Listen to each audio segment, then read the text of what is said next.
Chers élèves, bonjour et bienvenue dans cette vidéo dans laquelle vous allez apprendre à déterminer graphiquement l'image d'un nombre.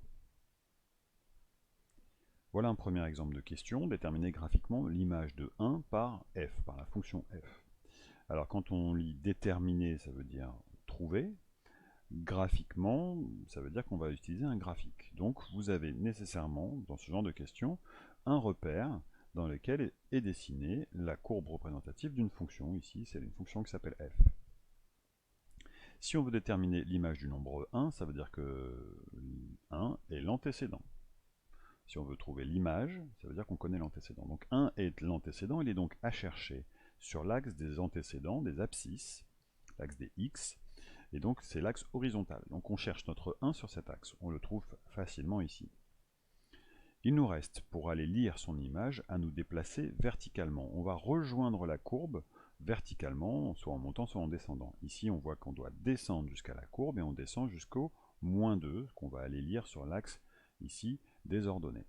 Donc l'image du nombre 1, eh bien c'est -2 par la fonction f, ce qui s'écrit f de 1 égale -2. Voilà pour ce premier exemple. On procède de la même manière avec n'importe quelle autre image. Par exemple ici, dans ce deuxième exemple, déterminer graphiquement f de 3, donc l'image de 3 par la fonction f, sur le même graphique. Nous allons chercher de nouveau notre 3 parmi les abscisses, les antécédents.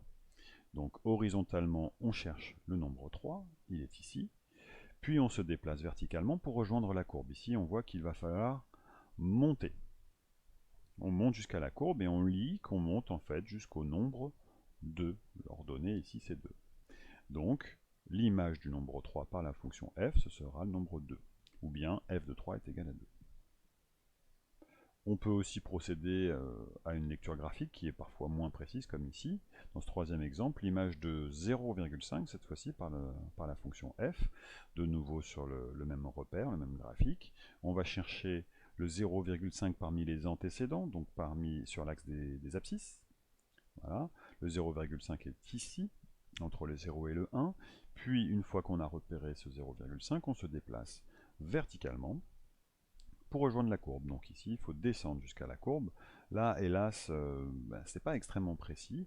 On voit qu'on descend environ entre -1,5 et -2, donc on peut dire environ -1,7 par exemple, où f de 0,5 est environ égal à -1,7. Vous voyez, la lecture graphique parfois n'est pas très précise.